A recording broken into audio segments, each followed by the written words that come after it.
Mythos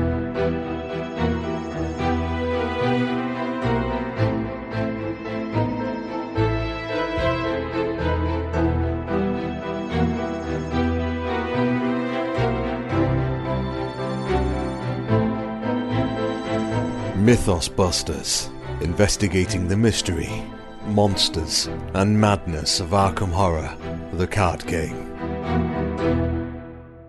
Hello and welcome to episode 129 of Mythos Busters. I'm Sean, and we're running a lean, mean crew tonight with Just Scott. Hey, Just Scott. Oh, hi, Sean. How are you? I'm good, thanks. I'm super excited to talk tonight. We've got a good episode. We've got our normal openers, and then we are going in hard. This is our pre-Ironman episode. Woo! This is usually my favorite episode of the year, maybe, question mark? Whoop, whoop. Yeah. I just love Iron Man, so. It's pretty great. I'm excited about it. If you haven't been to one of our pre-Ironman episodes before, we are running Arkham Ironman.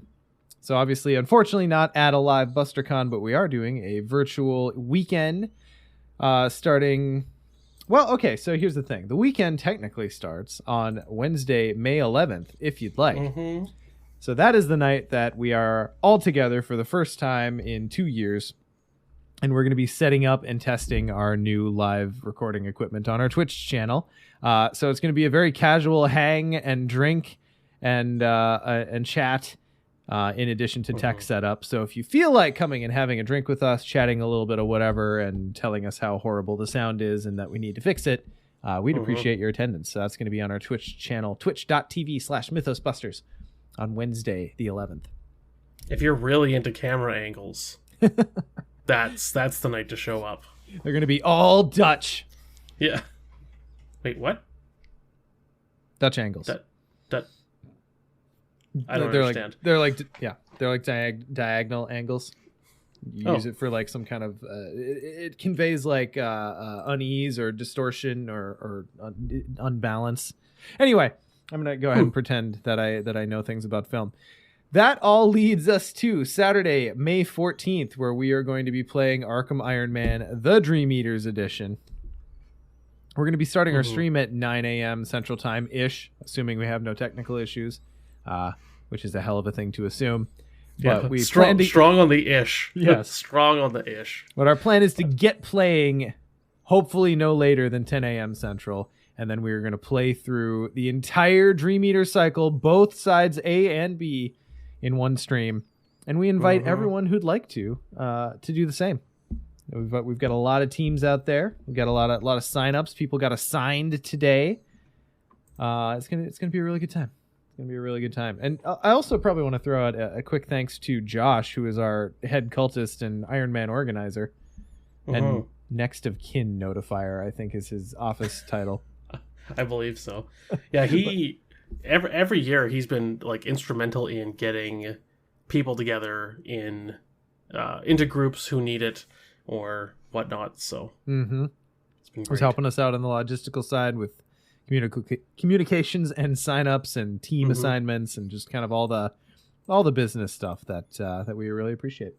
Yep. Helping organize swag when we have it in person too. Yeah. It's been great. So okay, so Chris Maka asks a really good question in chat. Are we doing a drawing of the weakness ceremony? Our plan tentatively is yes. However, it depends on what we can work out Friday night. And assuming all of our streaming equipment is up and working and everything goes well there, we'll figure out some way to do it. So pay attention to Discord, and we'll also announce what we're doing hopefully by the end of Wednesday night's stream. But otherwise, plan to pick your own weaknesses. Double the weaknesses. That seems about right. Freestyle everything. Okay. So, of course, more to come on that. But then, of course, we'll definitely have some kind of brain-burned, incoherent wrap-up at the end of Iron Man, as we always do. Looking forward to that. And then Sunday, we're going to have a very casual stream where we stream ourselves playing a bunch of dead CCG games. Because that's been the promise of BusterCon, and we wanted to bring that to this Ironman weekend. So games promised may include Star Wars CCG, Lord of the Rings TCG, Netrunner, Star Wars LCG, and Conquest. Oh, who are you going to get to play Conquest with you? Well, Ian wants to play. Oh, okay. All right. Yeah. Wonderful. So, and then Star Wars LCG, I'm going to bring the challenge decks, because there's like the 3 versus 1 decks. Oh, yeah. So that's really fun. Those ones are... I own those. Don't bring them. They are okay. Here. Okay. Perfect. Yeah. So, and I have some LCG decks built. I have no idea if they're good because I just like goldfish against myself, but... Right. Yeah. Okay. So anyway, and may include others. I think Wars TCG was mentioned at some point, and I will never pass up an opportunity to show someone else that. Particularly people like Scott who have enjoyed the Star Wars CCG that preceded. I've played Wars. Oh, you played Wars? Yeah, a couple times. Okay. I just prefer the Star Wars CCG. Oh no, I was never trying to Star sell Wars you stan. over it. Yeah. I think mechanically Wars is a much cleaner game that I think. It is. I don't want to say it plays better because that is very reductive to what the truth is, but it plays smoother. Yes. But 100% on that. Yeah. But I would argue, I guess here's the thing. I love crunch in my games. Sure. So like Star Wars CCG, I'm just like, that's what I mean. The first RPG I ever played was Wars. No, not Wars. Sorry, Rifts, and it's a 4-page character sheet, and you're rolling like D100s for skills. Woo. Yeah, it's ridiculous. And when you level up, it's like, hey, 2% here, 3% here, 2% of this plus 1% bonus, like 4 pages. You know what I mean? Like that is a crunch. Yeah. So Star Wars CCG, I enjoy the crunch, but Wars is a smoother game for sure. What I would love to see, and maybe I just need to like be the change I want to see in the world, is someone to put out a Star Wars set with the Wars mechanics and just kind of like see how it goes. Because I think that could be pretty fun in and of itself. But anyway, I have no idea which of those games we'll actually play. It's going to depend on the day. There's only so much time in a day. But that's going to be Sunday, May 15th. So check out our Twitch for that. And then, of course, just follow our social media and pay attention. We're also announcing things in Discord. We're trying to get the message out however we can. It's not always the easiest thing to keep people informed when we're changing stream, when we're making adjustments on the fly. But yeah, should be a good time. I'm very, very much looking forward to... Is that next week already? That is next week already. Yeah. Scott, a week from now, you'll be in my living room. I will. That's really weird and cool. That is really weird. I didn't realize it was only 7 days away. Yeah. Yeah. Better get the show out quick. I know, we better edit this fucker real fast. Anyway, so let's check in, Scott. What Arkham have you been playing lately? Ironman. I think I know the answer. Yeah. So you know what? I'm gonna go over my decks real quick. Sure. Because I was playing with Casey, and we kind of did like a super hack slash quick run through of the campaigns with just in 2-player. But so let's start with Dreamside. I am taking Zoe, and I'm taking, of course, In the Thick of It, because there's only 4 scenarios. So I mean, trauma's not that bad of a thing, right? What two trauma are you taking? I'm going to take the physicals. Both physicals? Okay. Yeah, because I'm going to have Guard Dog and Gret Wagner. So I'm fine with that. And this campaign, man, it punishes sanity. Oh, it does. It is. You have to have a plan for that. And mine is 4 willpower with Zoe. And a lot of wild icons to hopefully chuck to those tests. I'm starting off with the Hungering Blade. Oh, yeah. Okay. Yeah. Do you have anything? Are you doing like the rook shit to dig? No. First Nope. of all, Yep. I suppose it probably bears asking as we talk about our decks. Mhm. Is yours taboo compliant? Yes. Okay. Yep. I play Mystic, so all of mine are. I'll have to check on Ian, see if he's still alive. Yeah, I got a Hungering Blade, but I also have like 2 45 automatics, 2 enchanted blades. I got like, Zoe's Cross, Guard Dog, all this other stuff. The Hungering Blade, I'm pretty much going to switch out for a hammer as soon as I get the chance. But the Hungering Blade in a game with Swarm is insanely good because you got to get those, what do you call them, offerings on it. And that happens really quick. And it does. Everyone you kill is an offering. Ooh. Yeah. Okay. Right? And so those 1 health, I take 1 swing, I do 2 damage, I kill 2 of them, that's 2 offerings. So the key is to not take the Hungering Blade at first, right? Because in the first scenario of the Dream side, you get to choose an item, right? Or something. We'll figure out what everyone's going to pick. But you don't take the Hungering Blade right away because you don't want those weaknesses in the deck until you're down the stairs and ready to fight. So, Correct. So I have other weapon stuff. Yeah, my role is just to punch people, essentially, on the Dream side. And this deck does it really well. One of the first upgrades I'm taking is Stick to the Plan. And so I put Astounding Revelation in the deck at level 0. So I can start every scenario with 7 resources. So it'll never get old. Yep. So I'm putting that in there. I am putting Ever Vigilant on there. Yeah, you do. I mean, it's just... I'm sorry. If you can put Ever Vigilant in a deck, you think really hard about it. And when you have Stick to the Plan, you just... No brainer. Yeah, absolutely. Yeah. And then I'm going to put Teamwork on Stick to the Plan because Zoe gets a lot of money. Sure. Yeah, especially with Swarm. And like halfway through the scenario, maybe even 2/3, like I had games where I'm 20 plus resources and I'm like, I have nothing else to buy. Like I want to give it away. So, well, you know what they say, Scott. Teamwork makes the dream work. Oh my god. Or the dream side work. Oh, that's As it great. were. Anyways, on the Waking side, I'm playing Harvey. And I am the dedicated Clover. I've got a couple I've got a plans in there just because they're good for the ending against the spider. I'm going to have them upgraded. But other than that, that's it for my attackingness. And honestly, it's just secret cards. I don't have anything funny to say. I got Occult Lexicon in there just because that's also a really effective help myself out a little bit. But everything else is just clue volume. Also taking In the Thick of It, getting those Eon charts and Death 13. Yeah. God.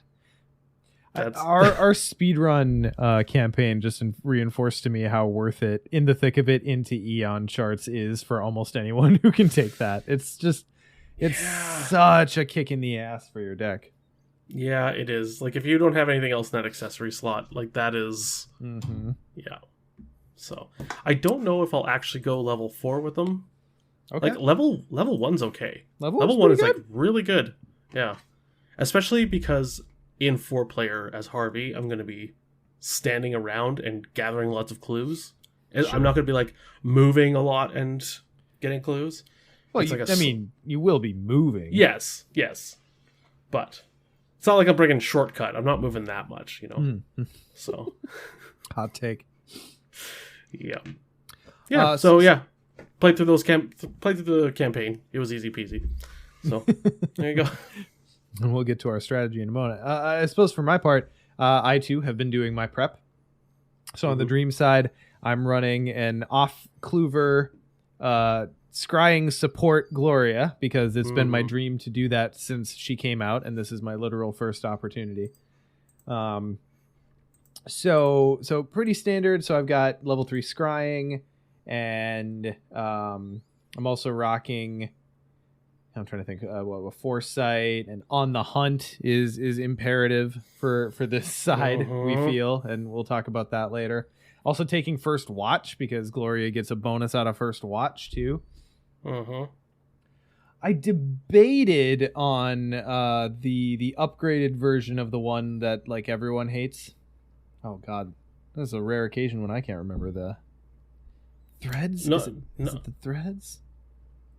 It's not the healing one. No. It's the one that looks at the top 6 cards of a deck. Parallel Fates. Thank you. Level 2 Parallel Fates. That is like in my side deck, and I might. We'll see. Oh, okay. Level 2 Parallel Fates is good. Yeah, that's fair. Yeah. Level 1 is hot garbage. I agree with you. But anyway. And then I'm also cracking out my favorite like weird combo, which is Scrying Mirror and Crystal Pendulum, because I don't know, I like Scrying Mirror in multiplayer just to be able to be like, hey, here's an important test happening at my location. Let's make sure it hits. Or let's make sure we don't waste any resources on this tentacle I now found. Yeah, like the double leveled up Vicious Blow with something, right? Like the big whammy. Exactly. Yeah, exactly. At least if I'm going to draw a tentacle or something, it stops me from putting in those Vicious Blows. Yeah. And like my level 0 deck has 2 copies of Premonition. Like I adore it. Warms the cockles of my heart, the very cockles of my heart, to be that kind of support in Arkham, where I'm just like, oh, I have an answer for that. So that's more or less my Gloria deck. And this campaign, like the Dream side, Gloria is so devastating to the encounter deck in the final scenario that this is just one of the best campaigns I think to put her in for effectiveness. Yeah. And then like just allowing everyone else to just sing with their decks, you know, like I forget who I was discussing with this with, where, you know, you like, so just for round numbers, team of 4 players, you have 12 actions a turn, right? Gloria has 3. And when she uses, some people may say like her, you know, scrying and premonitioning and sorting out the encounter deck feels like some people would see it as wasteful, like it's almost dirtling.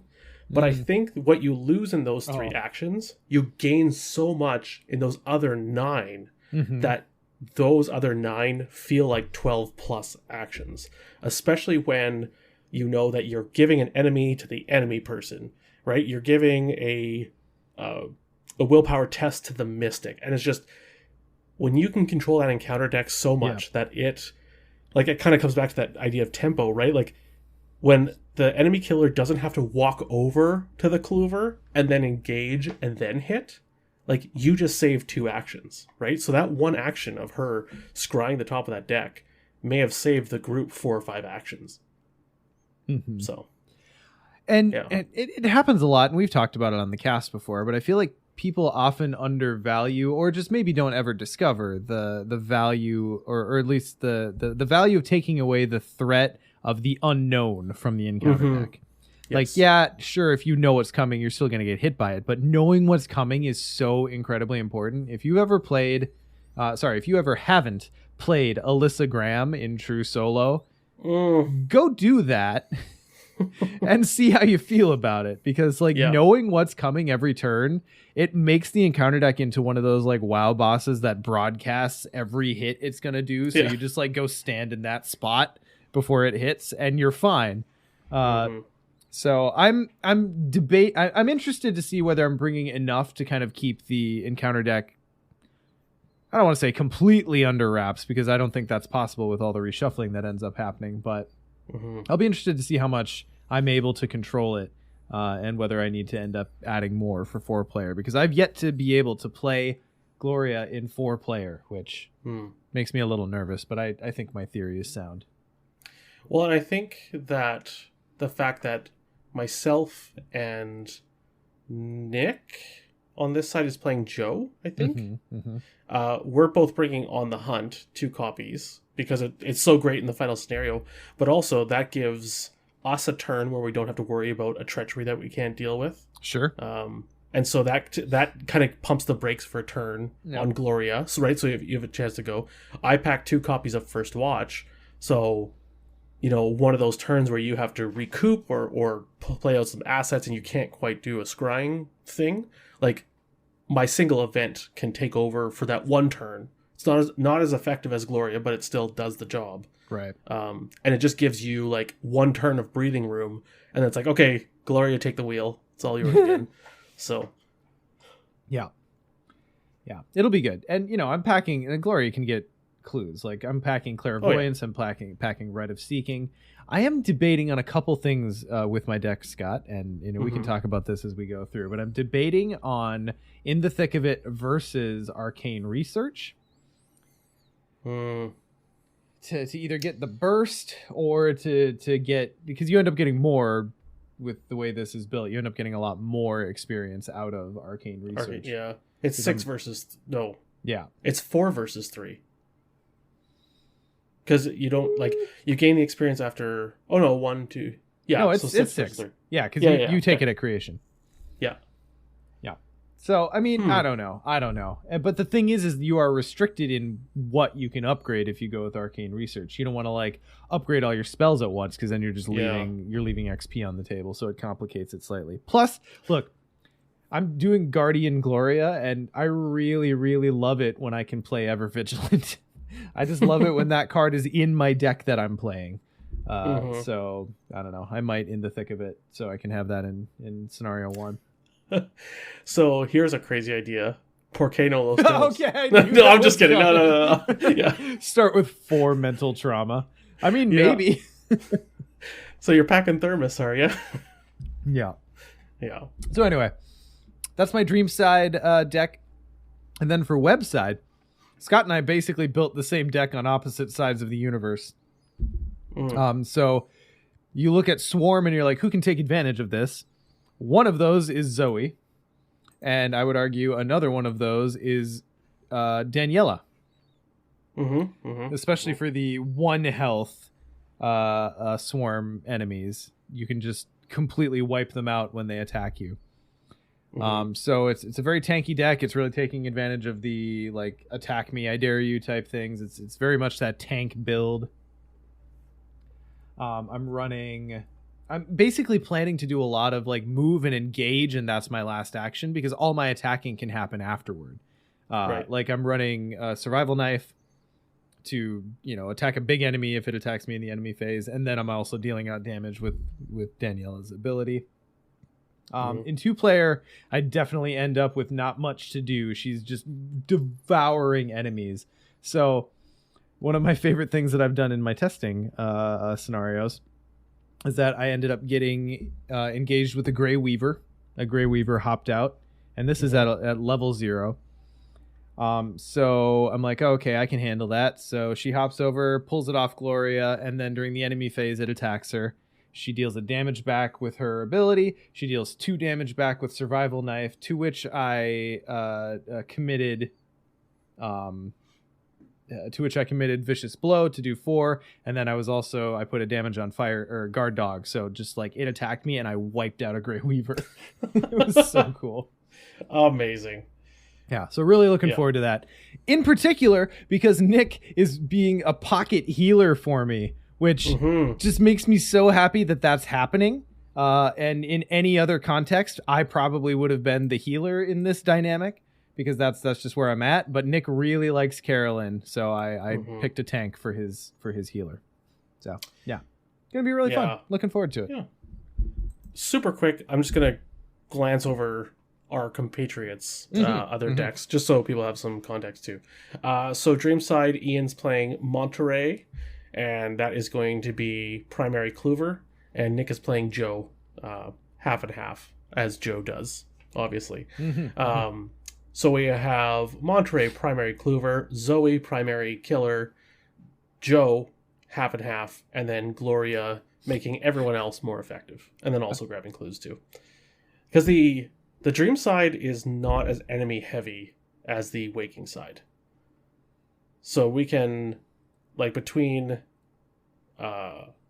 Zoe and Monterey has his own defenses. Joe is just fine. I'm packing a couple of Swarm of Spirits just in case I pull out Zoogs that I don't care about or that I don't want to deal with. Or those cats. The cats. Oh of yeah, Saturn. the cats from Saturn. Yeah. Yeah. So Storm of Spirits is just amazing on those. Mm-hmm. I also noticed that Zoe, when she gets the Cyclopean Hammer, if you hit the cats hard enough, it actually does 5 damage, because when they move, they lose a swarm card, and the Cyclopean Hammer pushes them. That's amazing. Yeah. And if you can get the big hit, it pushes them like 2 locations away, right? Yes. If you succeed by 3 or more, yeah, you can just like. So that would be 7 damage. It's like the cactus enemy in Super Mario World, where you just like knock the segments out from underneath it as it. Mm-hmm. That's literally what those are. Mm-hmm. And I think that is those cats are in the Dark Side of the Moon. They are the worst swarm enemy, because if your alarm level gets like 5. Yeah, like, you pull them at the wrong time. It's like, oh my god, this is an actual literal swarm. Yeah. Like 12 health just dropped on you over 6 enemies. That's a boss. And then Waking Side, we have Daniela, which we just talked about as our killer. Harvey, myself, which is the cluer. Carolyn, who is supporting and also doing some cluing as well. And then Ian is taking Calvin, which we have been... And he is kind of flexing, leaning a bit more towards combat. Mm-hmm. But man, it has been a lively discussion about his build. And I have loved it. Like, I'm kind of jealous, because I wanted to one day pilot Calvin in an Ironman, but I guess Ian can do it. Well, I mean, we don't technically retire investigators. At a certain point, we won't have that luxury. So It's true. Yeah. I mean, I'm just worried, though, at the end of the campaign, because the Waking Side puts out a lot of trauma at the end, that Calvin might actually be killed by the endgame trauma. You just get ganked in the freaking epilogue. Yeah. So, I mean, I think if that ever happens, like if an investigator ever gets killed or driven insane in Ironman, I feel like we have to retire them. Kind of like how we retired Min, because she's now piping for Azathoth. That's right. Yeah. So, which is sad, because I love Min. Especially for multiplayer. Oh, God, yes. I mean, we don't have to follow that rule. It is a self-imposed restriction. It is, yeah. I think it's a fun one, just to get us playing different stuff. I kind of like having our own, like, Mythos Busters Iron Man headcanon. Like, yeah. It tickles me. Because, I mean, otherwise we're just playing, like, Rex and Mandy and Mark and someone else. Mm-hmm. Every single, Yeah, of course. Yeah. Oh, cool. That's what we've been playing. Wow, that was long. All right. So one quick tangent that's related to what we were talking about. Big Kahuna asks, how do you test for Iron Man? Do you run the planned decks through the exact same campaign with the same path, or change up some elements? For me, it was just about running through the campaign. I still, to this day, don't know what our planned path is. Scott is going to enlighten me at the same time as he enlightens y'all. But for me, it was way more about just getting familiar with the locations again, and like what happens when you move in, and is Veiled worth doing here, and like what are the treacheries I need to worry about, and like particularly for Gloria, trying to eliminate some of my overhead in the moment is like really paying attention to, okay, these are the treacheries I really want to look for when I'm digging through the encounter deck, and here's who gets them, and that sort of thing. So that was mine, or my prep. Yeah. My Iron Man prep for a deck, usually I know who I'm playing like a month or 2 in advance, and I'll just start to take them in whatever campaign or something I'm playing, and just start to flesh out ideas, and then eventually I run them through the campaign that we're going through to kind of hammer out details and stuff. And I will... sometimes what I'll do is, this is an old testing thing of mine, was when I was playing competitive, is I would sometimes put in cards in my deck that like don't fit in the deck, so like illegal cards. And what they are is, if it's like I'm trying to decide between 2 cards, let's say Unexpected Courage and Guts, so I'm just picking 2 random cards, and I'm not sure which one would be better. So I put in an upside down copy of Manual Dexterity in the sleeve, and I put it in my deck or something. And when I'm playing that game, when I have that upside down card or marked card in my hand, I can choose when I want to use it as either Guts or Unexpected Courage. And then I keep a notepad and see how often I use it as A or B. and that's often how I'll make that decision. So I'll do that for a few games for the decks if there's something I'm not sure about, like an event or something, or some asset, right? Like magnifying glass versus the Hawkeye folding camera, or both.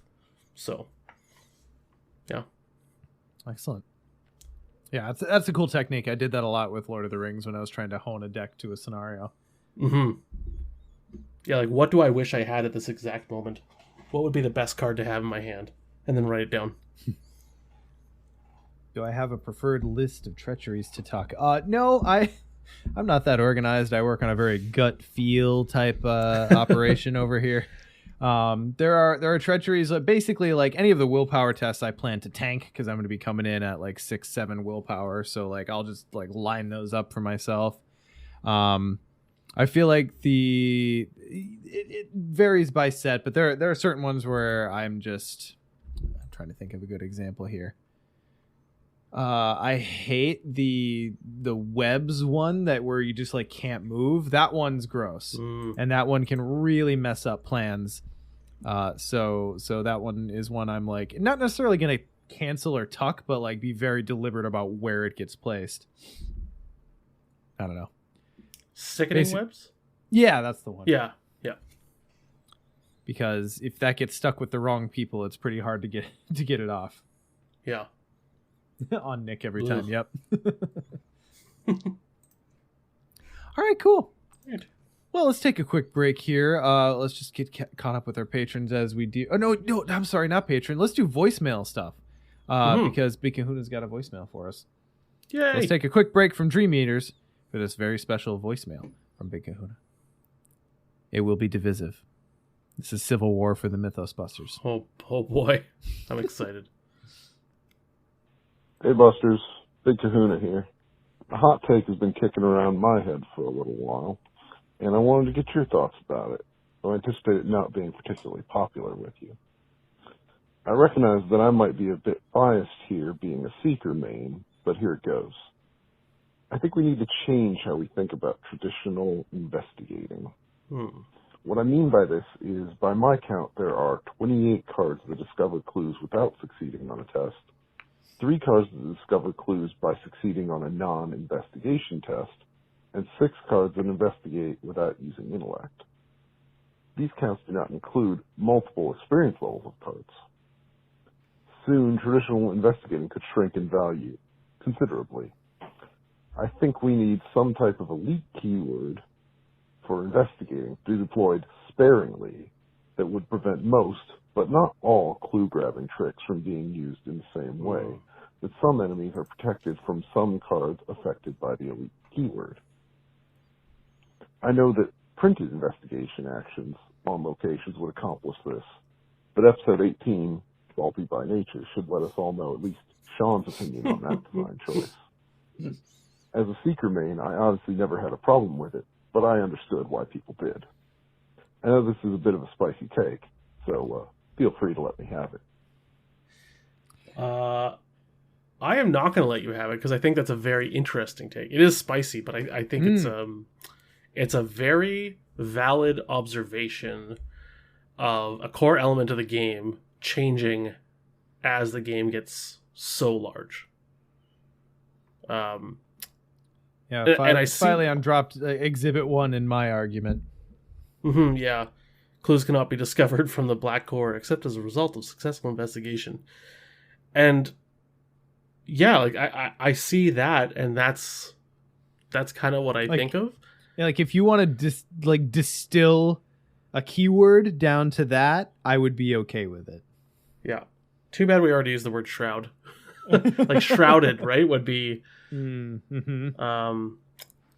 okay, so here's my concern is if we have I don't want to say if we have too many of those, like it's kind of like a slippery slope argument, but I am afraid to have something like that would lock out solo players from playing anything but Seekers or someone with high intellect, right? Like something like Yorick, who I enjoy solo, but man, is he ever a puzzle to get because you have to figure out how to get clues with 2 intellect. You would never be able to play solo Daniela. Not that she's great in solo, quite honestly. And I understand what you're saying, like not a lot of it, but some of it. But if that happens in a campaign, that campaign is like soloable, basically only to people of high intellect. People of color, of yellow color. Of yellow, yeah, and that is my big concern. In a 4-player game, I mean, you're probably still going to have a clover that's probably just straight investigating.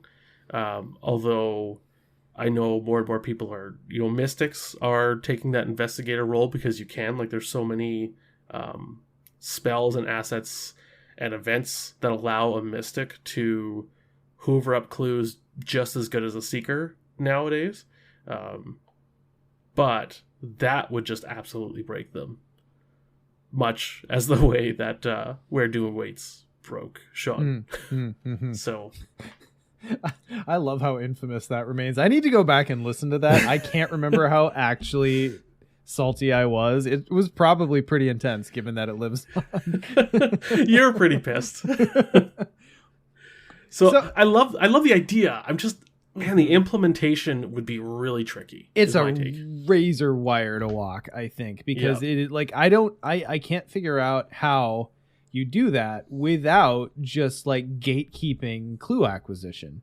And if you're looking on doing it for kind of key important locations, then that's almost worse as something like Where Doom Awaits kind of demonstrates.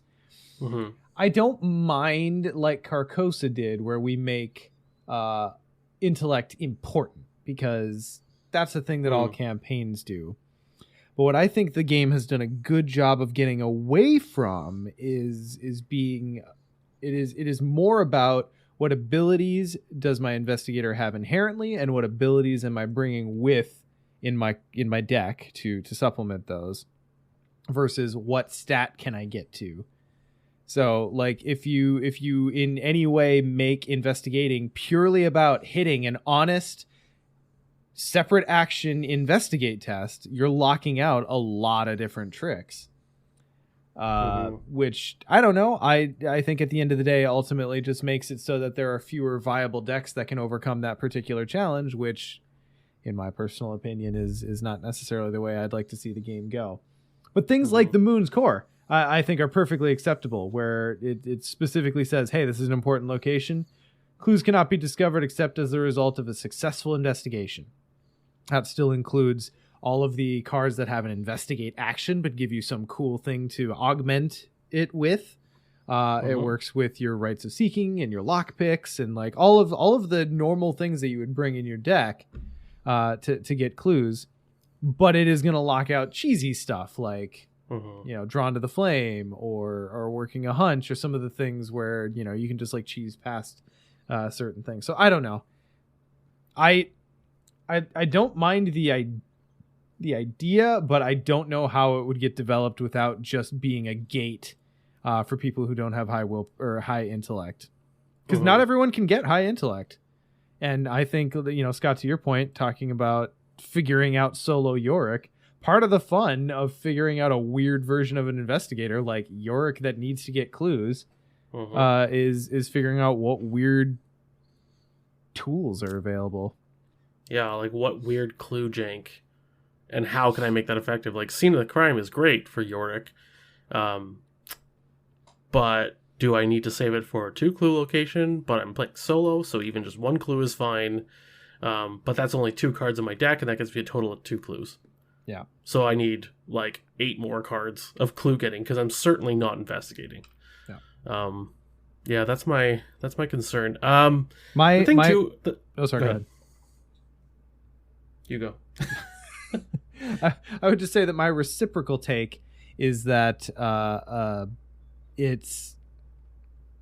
I don't like that Seekers had like basically a monopoly on being the best clue gatherers, because clues are something that every investigator needs to be concerned with. Every team, you need to get clues to win the game, and I don't like it in a game where one faction has like the best version of the win condition. Like Lord of the Rings had that too, like Spirit. Like willpower, like you need it to win. You need to get progress down. Willpower, they got to a place in the later part of the game where it wasn't so bad. But for the longest time, you needed heavy spirit in a big multiplayer game to carry you through. And I generally enjoy anything that makes more decks viable to achieve a win. So, yeah, and like so, the black core is an interesting one thing too because you can get its shroud down to 0 by using was it strength or combat or agility, I believe. That sounds right. So eventually you can get it down to 0. So even Daniela can investigate the black core, right? So that's an example to me of that being done right. You can only investigate this, but if you have low intellect, you're going to have to work a little bit harder. But if you have low intellect, you probably have higher agility or combat or both. And so I'm going to make it fair that way, where you can get it down to 0. And so it's basically, 17 out of 18 pulls of the Chaos Bag is going to be a pass. So, yeah, rip Preston. Yeah, exactly. No doubt. How does Preston solo deal with the black core? You know what he does? How does Preston do anything aside from like direct damage to enemies? The black core just locks out Preston. That's a really good point. I don't know. I don't know how I would handle the black core as Preston. So, red gloved man is my only option. I guess so. And lots of money. Yeah, Black Fan and Gish and Dario and Money Talk Streetwise. Yeah, okay, sure. Shut up, everyone. I didn't want an answer to my challenge. Anyways. It's an interesting thought, and I do think it's an interesting thing to consider whether the ability to just grab clues is becoming too accessible. I would argue it's not, personally. And I kind of understand the feeling of it because I feel like combat and agility... Seekers are salty that people can get clues better than they used to. No, but like when it comes to combat, you have retaliate. When it comes to agility or evading, you have alert. Ooh, and maybe that's the solution is the investigate more haunted. Well, and that's the other thing is like some people didn't like how haunted worked. Like I thought it was fine. I thought it was a really cool way to do. The locations are fighting you now, right? Like in a very location fighting you way. So I don't know. I found that very interesting. But I think it's a very valid point. I just don't know how you would ever design it to work without locking people out is my only concern. Yeah, because I think the problem you're working to solve is going to just create another problem. But maybe that's just a problem for those who don't play a lot of Seeker. Which, we exist. Mm-hmm. All right. Anyways. Cool. Well, thanks for calling in, Big Kahuna. Appreciate the question. And as always, if anyone wants to call in with a comment, question, complaint, moan... Question, comment, concern, gripe, bitch, or moan. There you go. Thank you. Call 203-493-6984. That's 203-493-MYTH. We'd be happy to hear from you. Or click call on the Facebook page if you're on your phone. Woohoo! I'm going to do patrons. Sounds good. Because I want to. So thank you to our board members, Chris B, Chris H, Chris M, Chris U, our conglomeration of Chris's. Morton, Jared, Ian, Kyle, Philip, Patrick, Abilio, Jesse, Chad, and Robert. Thank you so much for your support of the show. You guys are amazing. Special shout out to a random patron is Wesley Browning. Wesley, very so much. Random. Yeah. Thank you for your support of the show. If you haven't yet already, check out mythosmerch.com. We got shirts, mugs, posters, stickers, hats. Particularly of our Ironman 2022 logo, which Nick worked on developing with the same artist who did our normal logo. It's a cat with like webs and like a duality yin-yang theme. It's really cool. Unfortunately, if you wanted to have it for Ironman, you're a little late, but you still want it. So just go check it out at mythosmerch.com. It's great. We'd love to see pictures of you sporting the stuff, or especially with Ironman coming up. Yeah. I mean, we're gonna have a channel for all the pictures and stuff, but get that swag in the frame. Send us pictures. Hashtag Ironman 2022, and we'll watch all of the long distance runners be confused why we're in their Instagram. What's all these cats? Yeah. Yeah. So all these doughy nerds are in my feed. What's going on? Yeah. I am pleasantly plump, sir. Yeah, you know. Yeah. We do have a few job titles to give out. Woo! The first one is going out to Gorfax, who is the moderator of ancient texts and ambiguous recitations. Recitation, right? Recitations, yeah. Recitations. Gotta watch what people say and read. And then don't want to be summoning a random deep one or something. No, it's important to get all the syllables correct. Syntax matters, guys, particularly where recitations are involved. And then Patrick Gruel, I think. I don't know. I'm sure that one of these letters is silent, and I don't know which one. Sorry, Patrick. But Patrick will be filling our pitch walking boot regional sales rep position because everyone's got to get through the sea of pitch somehow.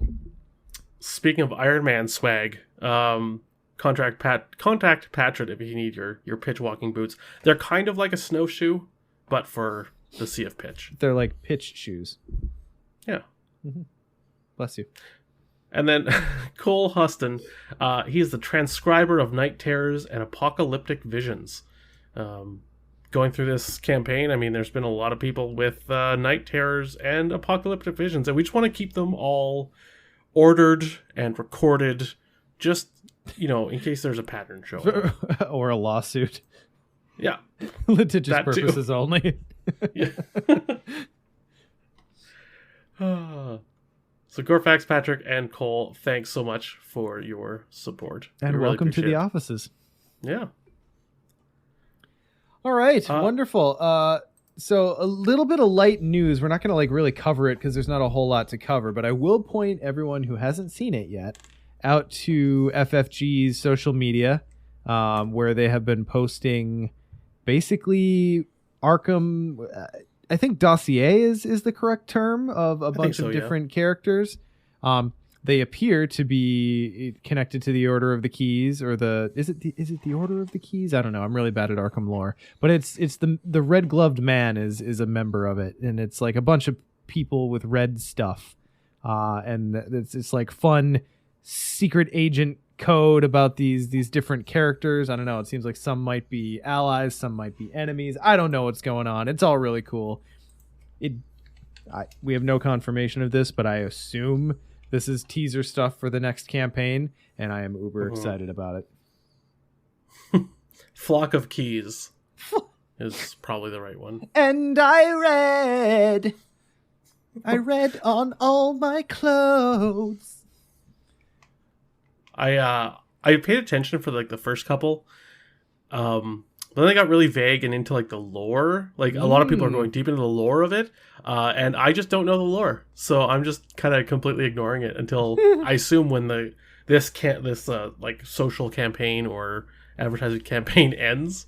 There's going to be an article at the end that's going to tell us what some of this meant, hopefully, and then all the people who are super into the lore are going to put a summary out, and then I can read that. And yeah, that's my plan. Oh, it's Flock of Seagulls, not Murder of Seagulls. That's not what they're called. That was a weird reference I made, but I'm glad everyone went with it. Thank you. All right, rules. Yeah. Sean, I have a quick one for you. Woo, hit me. And it's for Diana. So, are you familiar with Diana? I may have met her at some point. I am all ears. All right. I'm going to bring up her card because I have to read her ability here. Reaction after, and specifically Diana Stanley, not Diana Esperance. Reaction after a card you own cancels or ignores a card effect or game effect. If there are fewer than 5 cards beneath Diana Stanley, place that card face down beneath her. Period. Draw 1 card and gain 1 resource. Period. Limit once per phase. Sean, did you notice there isn't a then in that phrase? Oh no. So, Oh no. What permanent can draw you lots of cards and gain you lots of resources, Scott? Sean, have you ever made a promise? Perhaps a sacred covenant? Oh, it's a good one. So Sacred Covenant is reaction, permanent, obviously. One covered per deck, level 2 Guardian. Reaction. After investigator at any location performs...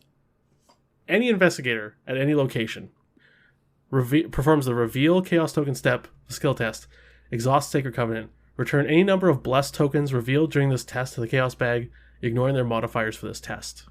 Ignoring. So, it does. So then, that's anyone ever reveals a bless and you're just going to chuck it back in, you can trigger Diana. So what happens, as long as you have 5 or less, fewer than 5, so you're at 4 cards. Okay. Yep. That was my next question. You place that card face down beneath her. Oh, I can't. It's permanent. Draw a card, gain a resource. There's no then. So dirty. There is no then, so you don't need to place that card face down beneath her in order to trigger the draw 1 card, gain 1 resource, because that all triggers off of Sacred Covenant, causing you to ignore a game effect. Wow. And it's the beginning of her reaction says if there are fewer than 5 cards beneath her, right? Correct. Okay. Yeah. That's what blocks it. That's still really cool. You can rock around with 5 willpower, which, most mystics get by on. Mm-hmm. Seems okay. and just draw cards and get resources whenever you feel like you can ignore a blessed token. That's really good. And Big Kahuna does point out it should be 5 or fewer. If there are fewer than 5, yeah. Fewer. Thank you, Stannis. Fewer. Oh, it is fewer. Whatever. Anyways. So I thought just continuation of the last time when I talked about then, that was a really cool interaction that actually has some really good gameplay effect. So... Mm-hmm. And it's less because there's a then, and it's more because there's a lack of then, which is a fun way to complete that lesson. Thanks, Sensei Scott. From the chat, that's some serious bullshit. Yeah, you're right, it is. That's pretty great. This is why I play Arkham. This is what I play for. All right. My God.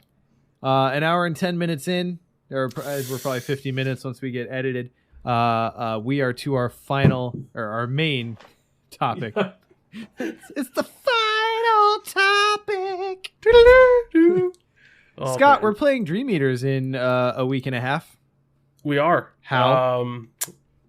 We are going to play it in Ironman style, which is all in one day. I am going to give a spoiler warning. Probably should have given this a little bit earlier. But we are going into the nooks and crannies of... Yeah, someone's already run away in chat. Yeah.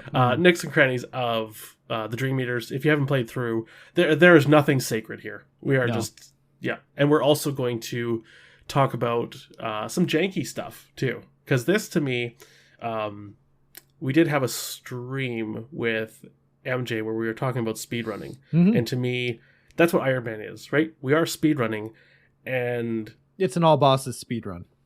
Yeah, and the philosophy to me behind Ironman and speedrunning is that, you know what, if you find a glitch that you can utilize, like a little itty-bitty thing, you get to, like, skip a little level or whatever, you use it, right? Like, I'm totally okay with that. That's the point of this, right? Like, I'm not going to do this in they printed it. Yeah. Hey, it's in the rules. It's okay. Hasn't been errata yet. So.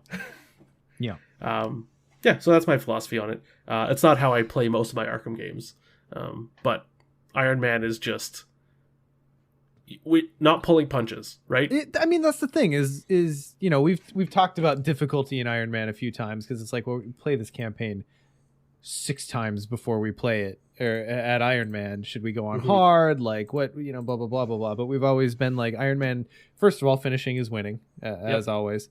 But our point in our direction has always been we just really want to give it to this campaign on standard and to just like play against this campaign, tech against it, see how fast and efficiently we can get through it.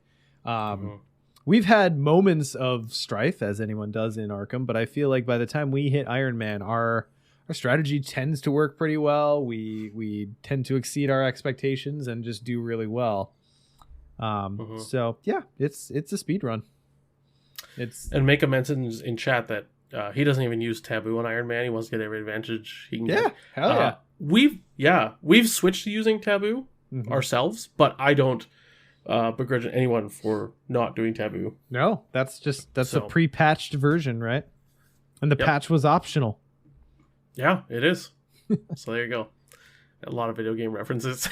People who are not into speedrunning are like, what are they talking about?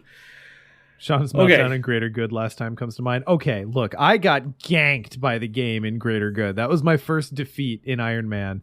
And yeah, I may have been a little salty about it. I'm glad it was recorded for everyone to see. This one will be too. Rage vodka. Rage vodka. I need a shot. So, Sean. Yeah. We are doing the Dream Eaters. Crazy thing about Dream Eaters. First of all, I think this is the most complicated campaign to plan because there are 2 campaigns plus some interweaving things. There's just so many things going on. Someone made a giant flowchart of this campaign in one image, and it is ridiculous. It's daunting. Like, it just, yeah, it's a lot. So the way that we kind of approached this was at the end of the game, you get to the epilogue chart, which is a 4x4 chart, like a multiplication table. And there's 16 outcomes. So we looked at the x-axis and the y-axis and which ones are the easiest ones to achieve, or what do you need to achieve for all this. So all that to say, we're going epilogue 6. We wanted to have a ending where it says the investigators win the campaign, ! And going with the one where the 2 groups are reunited in the waking world, everyone goes back to normal, seems like I think the most winningest outcome. That's definitely like they lived happily ever after, or as close to it as you get in an Arkham setting. Yeah. With 2 and 2 trauma. Yeah. I mean, there is one where like everyone the epilogue 12, the 2 groups were reunited in the Dreamlands, so you get to hang out in the Dreamlands for the rest of your life, and you also win the campaign. I was like, well, that one's kind of, I'd be down for that. Dreamworld sounds pretty awesome. Or yeah, so we went with number 6 though. So from there, we basically have to get the investigators returned to reality, and the dreamers awoke. Return to reality, you have to beat what's the spider? Alachnaka. And also in the point of no return, you have to get to a certain location, the Tower of Koth. Yes, you have to open the stone door, right? Yes. So you have to do that to find your way out, and also beat Big Spidey. Yep. That's your job with Daniela. We have a very specific plan. We're going to get to that. Yeah. And then on the dream side, we basically need to... there's a bunch of things. The cat needs to know the truth, I think. Okay. And then we need to beat Nyarlathotep and then choose to wake up. And this one also, luckily, this path... we don't need to fight big Nyarlathotep. We don't need to fight the Voltron one. I thought that was the only way out to the main ending. 'Tis not. And I did this campaign for Dissonant Voices. I have literally read aloud several times each of the resolutions. That's cool. Hard though. Like, even going through this, like reading through the resolutions, I was constantly looking back on the notes, like, okay, wait, what do I need? And then like looking in the interludes, where right does when this you're talking to the cat. And... Yeah. Yeah. So. Cool. Yeah. So we are going to approach this. Basically, anyone, you've played Dream Eaters at this point, so I'm going to talk as if the listener understands how Dream Eaters works. You have Campaign A, Campaign B, Awake or or dreaming and awake, whatever. We are going to be playing, because you have to play one or the other, and then you interlude one or the other, so it's like A or B kind of thing. We are going to do BAAB, BAAB. So the reason we're doing that is when you line up the two letters, it means you don't have to grab another deck. So we are going to, because some people were saying ABBA. Except for the first and the last game. Yeah. So like another way of doing that is ABBA, ABBA. So ABBA, ABBA, some people were calling it.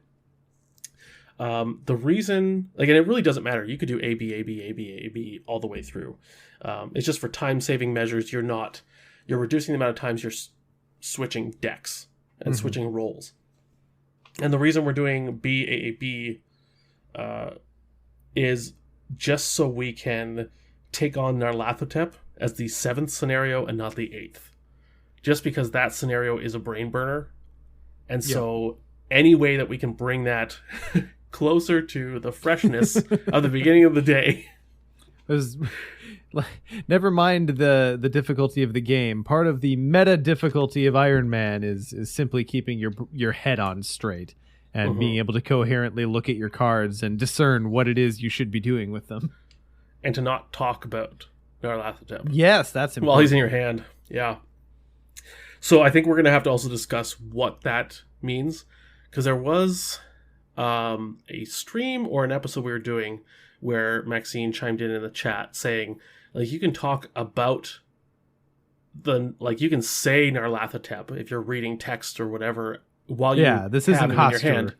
Yeah, it's about, you can't talk about the Nyarlathotep in your hand or that you have one, right? So, anyways, okay, let's start going through the scenarios.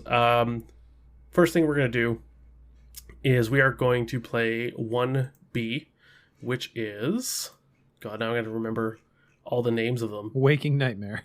Thank you. That's your job. You're going to remember all I the am names. here for it. Okay. So basically, in the intro one, we have to choose to leave the doctor with her patients or to bring her with. We're just going to leave her. We are. Yes, because what good does that do us? If we don't succeed with her, if we have her and we fail in any way, we get trauma and it adds steps to the bridge. So basically, like, leaving her alive just pushes it off to the side, ignores that whole line of the story. So yeah, and like the thing is in low player counts, it's nice to be able to evade the unscrupulous orderlies. No, suspicious orderlies. Yeah. But I don't know that I've ever used her ability on the infest tests. Yeah, I don't think so either. Yeah. Okay. So we're leaving her. Big Kahuna also mentions if you take her, you get a -3 token in the dreaming side too. What? Like, it's just, yeah, How just did I don't not take her. know that? Do not take her. Okay. Just leave her with the patients as a good doctor should, right? Like, just Yeah. Our first goal in that scenario is to get Randolph Carter as fast as possible. We need 16 clues to open up the basement. Getting Randolph requires 4 clues and a couple low will and intellect tests. And we have it planned out where Harvey is the best choice for this. Carolyn is second choice for the person to be making those Gloria, tests.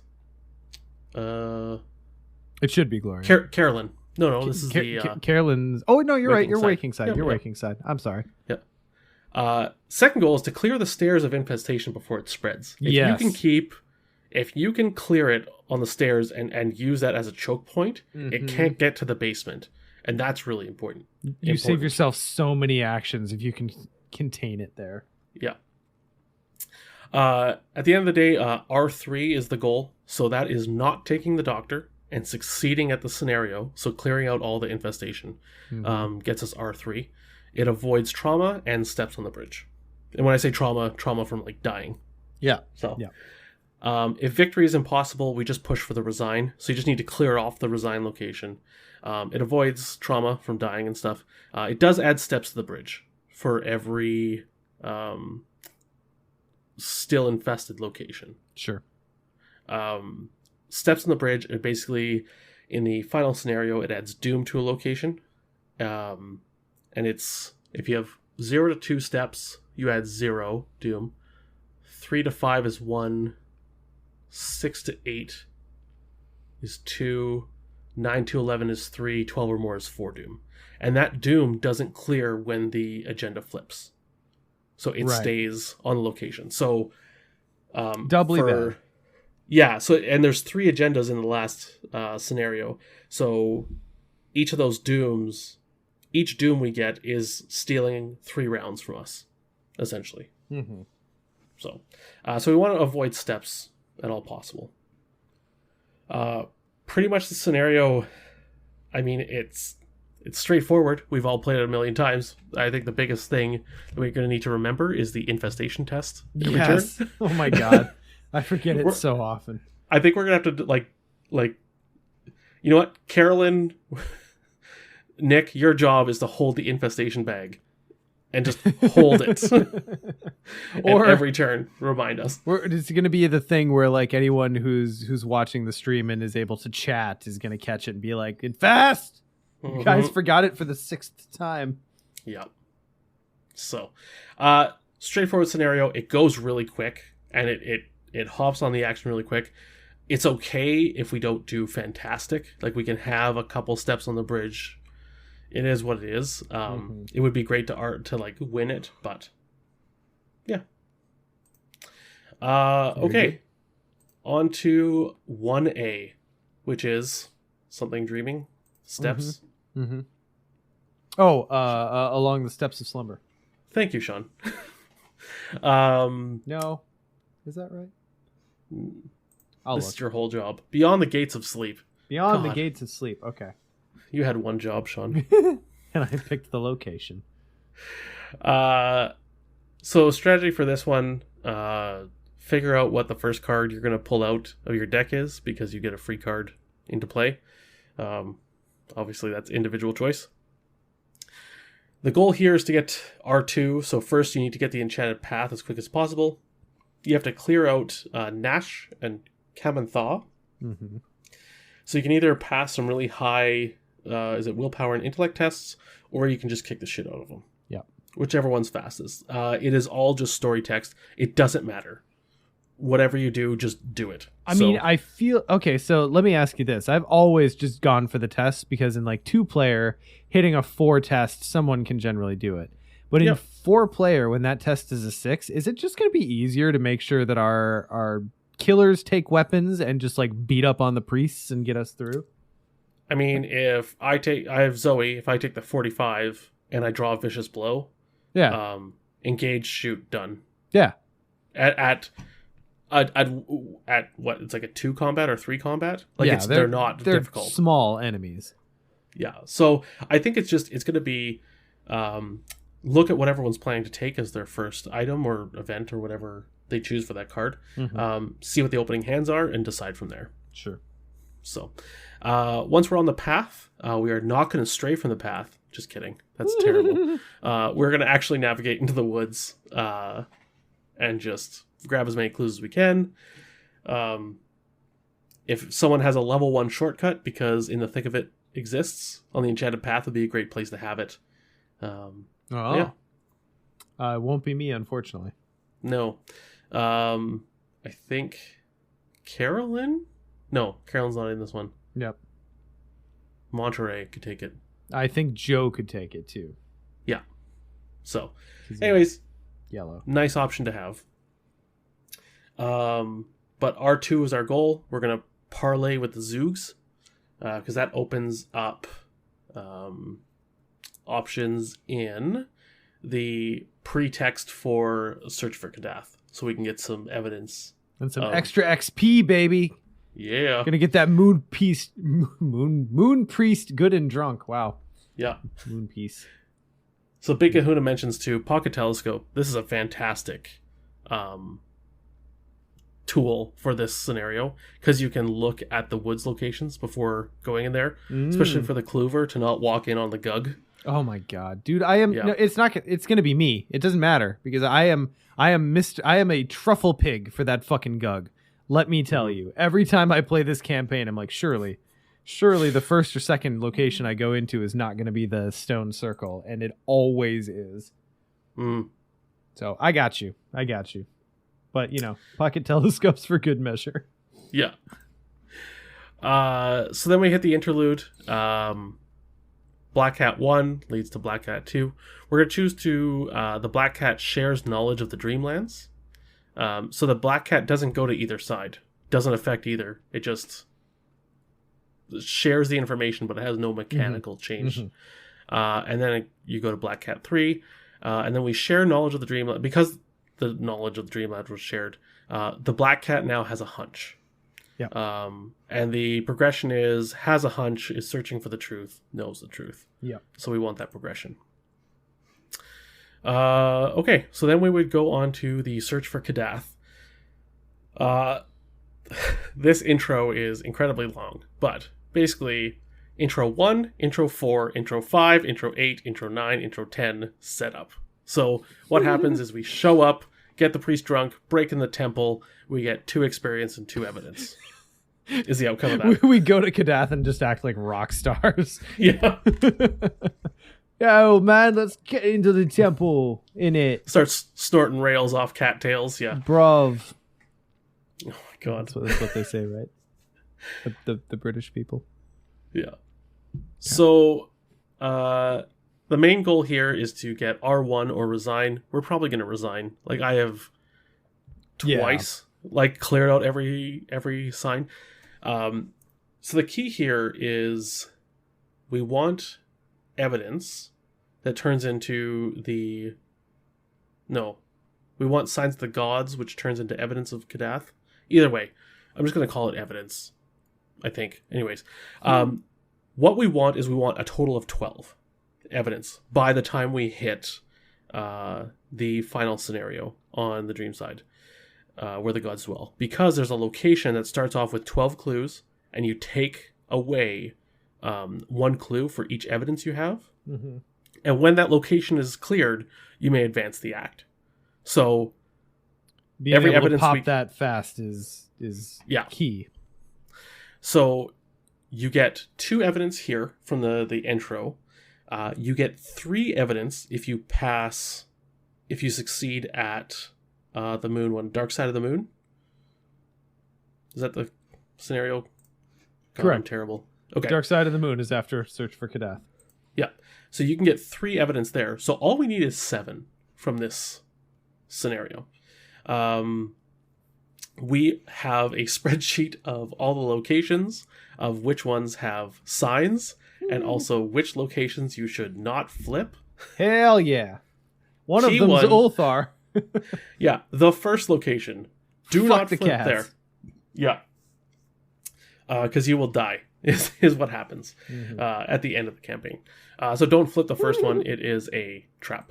By the way, if you guys have not yet gone and read that resolution, I highly recommend it. I enjoyed recording that because it was my first time reading it. And I'm like, how have I never looked at this before?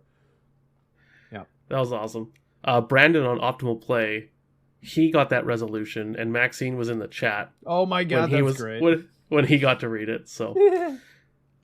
All right, so movement tools are super key in this scenario.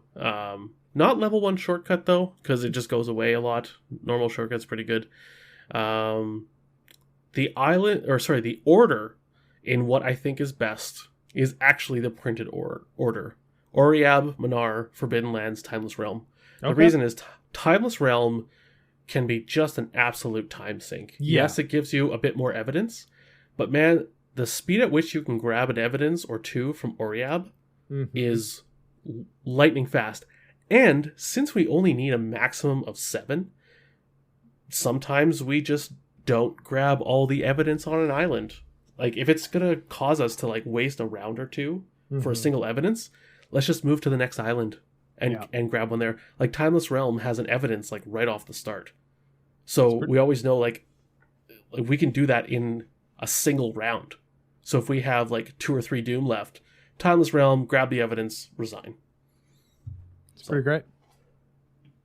Yeah, so 7 evidence is what you want. Then we move on to the scary house. Sean is called. 1,000 Shapes of Horror. Thank you. Is it 1,000 or 1,000? I think it's 1,000. Yes. A thousand? I believe it's 1,000 Shapes of Horror. Yeah. Carry on. Okay, so this is the weird one. This is where when I talked about like glitches, here's the glitch. So the setup, bunch of intro stuff, all narrative, doesn't matter. Our goal is R2. We want to recover a strange key and be defeated on the stairs, specifically. So to get a strange key, we either need to damage the unnameable, I think it's like 2 per investigator, so 8, and then get to the parlor, or go to the attic and spend clues. Either way, once we get the key, we just farm VP and then let ourselves die. And aim for the trauma you want. The reason this is R2 has Randolph survive the descent, and we recover a strange key. And this combination allows us to not have to fight Voltron Nyarlathotep. It also prevents the inclusion of a -4 token in a later scenario. That's important. Yeah, we get a skull, which Okay. I think is better than a -4 personally. Yes. Agree. So that's a weird one. We specifically want to die on the stairs. We do not want to succeed. Interesting. So, this was one of the weird ones I found. Yeah. Well, we have one every year, right? I think so. Well, we had Wages of Sin last year, where it's like, all right, get one evidence and just resign. Oh yeah, and then the Clutches of Chaos, which isn't a real scenario, and doesn't exist, and Nick probably still hasn't played it. But that one, you want to die from the incursions, like you want to doom out. Yeah, because every other one is worse. Like you just want to doom out. Yeah. Yeah. Funny how that works sometimes. Yeah. So then we get to the next interlude, which is the Oronauts. Onironauts? Onironauts, I think. Onironauts? Okay. I hope that's what we did in Dissonant Voices, so it's out there for eternity. All right. So Onironauts 1, Black Cat has a hunch. Cool. Go to the number 2. So if the Black Cat has a hunch and Randolph eluded capture, the Black Cat is now searching for the truth. And we skip the rest of the interlude. Okay. So, searching for the truth. Key part. We just did 1B. So then we go to 3B, which is the point of no return. Correct. Okay. So here's a very important one where we actually are mapping out our first turn. Because we want to flip the Tower of Koth in the first turn. The way we do this is, and because there is how we discover how to return or how to get out of the underworld, and that allows us to choose the option of getting Epilogue 6, which is our win condition. Lovely. So we start at, I forget what it's called, let's say location A.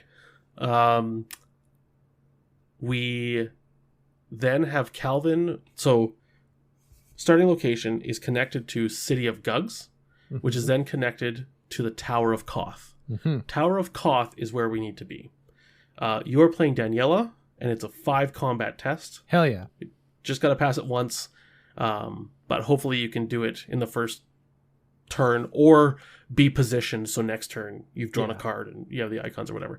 The key is we need Calvin to go into the City of Gugs first, because when you enter the City of Gugs, you flip it over and you spawn enemies. So we want Daniela to be able to move through the City of Gugs, right? So Calvin is basically just a meat shield at that point. Walks in and creates a diversion. Exactly. And hit me, it doesn't do anything. Yeah. If they strike him down, he'll become more powerful than they can possibly imagine, right? So first turn, Calvin moves to City of Gugs. Danielle moves through City of Gugs to the Tower of Koth. and we have written in our notes, everyone else works to assist this tactic until Tower of Koth is flipped, because we need it to happen for us to win. Once the tower is flipped, we want to win the scenario. We need to get R1. Only one investigator needs to survive. If 3 are defeated and 1 gets R1, we're still good. Damage on the scenario card, which is like, it ticks up as the game's going on, adds steps on the bridge. So we want to try and finish as quickly as we can. This one has a lot of locations you don't want to go into, or ones you can ignore. Like, you're best off just getting as quickly to the CF pitch as quickly as you can, and then just beating the game and not VP hunting. Seems fair. So to get that R1. So maybe this is a question better asked at the end, but about how many experience do you expect that we'll get this campaign? I am aiming on our dreaming side, so A side, going to the final scenario with, like, if you aim for 30, you'll be good. Sure. Yeah. So that's about where I'm at. I've aimed for like 25-ish, and then I've got bonus cards for if we surpass that. I think you can safely aim for about 30 on dream side. Waking side, about 25 is what I would aim for.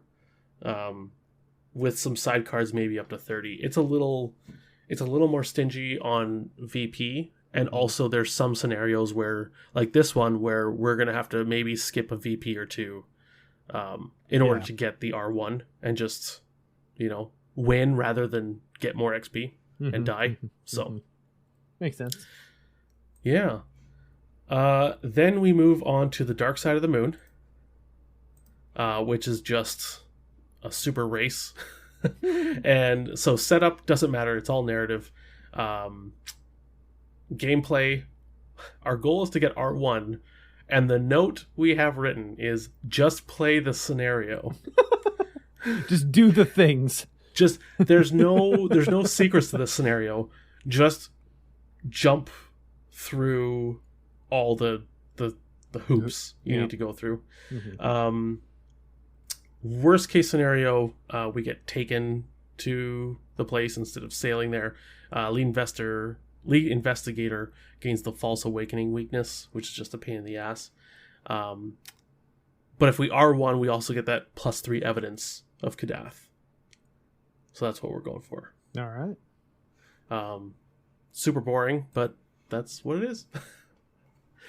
We move on to the next interlude. It's Great Ones. We skip all the text boxes on Great Ones number 1, and the Black Cat is searching for the truth, and the Black Cat now knows the truth. And yeah, wonderful. Super not interesting. There's a lot of story text we are just shooting right past, but that is what do you call it? That's Ironman for you. Yep. Then we will be playing Where the Gods Dwell. Oh boy. So this is a scenario that can go poorly. This is basically the entire reason I'm playing Gloria, is to try to take Yes. the teeth out of this scenario. And we have 6 copies of On the Hunt On the Hunt. across 8 decks, and I will have upgraded On the Hunt. And I'm playing First Watch, and I'm playing Scrying, and who knows, I might have Parallel Fates in my deck at that point. Yep.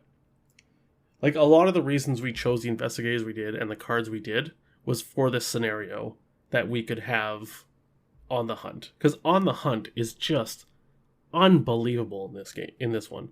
Because it brings the Nyarlathotep enemy out and engage with you, and then you just gotta kill it. You just get to skip all the fuckery. Yeah. All the fuckery goes away, and it's just hammer time. Right? Like, someone pulls a... You mentioned earlier the tricks that kind of just give you an advantage over the... This is the one. This is the one that he was talking about. This is it. Yeah. So just do that. So then we get R1 by playing that, and we do not have to play Voltron Narlathotep, because we do not... I forget how it works, but anyways, we don't.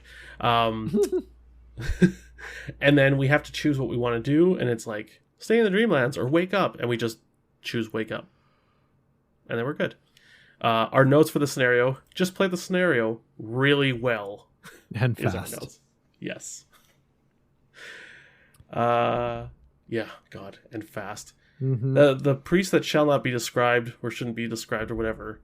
I need to take another look. I'm not sure what's better, is doing the clue way or just kicking Going the crap. at him. Yeah. I mean, I feel like it's going to depend on how well you and Joe are set up early in the scenario. Like, can you go at him, or do we need to find another way? Mm-hmm. Yeah. Mika asks, bring any cards to remove or block Doom, like Burn After Reading or Fortune or Fate? Nope. No one can take those. Unfortunately not. No, We're our leaving strategy is just go fast. Yeah. And use the card that seems to break the scenario, which is On the Hunt. Yeah. I So- feel like that's going to save us turns by itself, the fact that we've got 6 copies of it. Yeah. So Act 4B in this scenario is after we defeat Nyarlathotep. We flip it over, and it's if the Black Cat knows the truth and the investigators possess a silver key. But what happens before all this is at one point oh goodness, what's his name? The guy from the story who follows us along, who turns out Randolph. to be Randolph. Spoiler alert. Yeah, he takes the silver key from us, Hmm. and I believe that is so. It's in what's it called? The haunted house one. Yeah, 1,000 Shapes of Horror. 1,000 Shapes of Horror.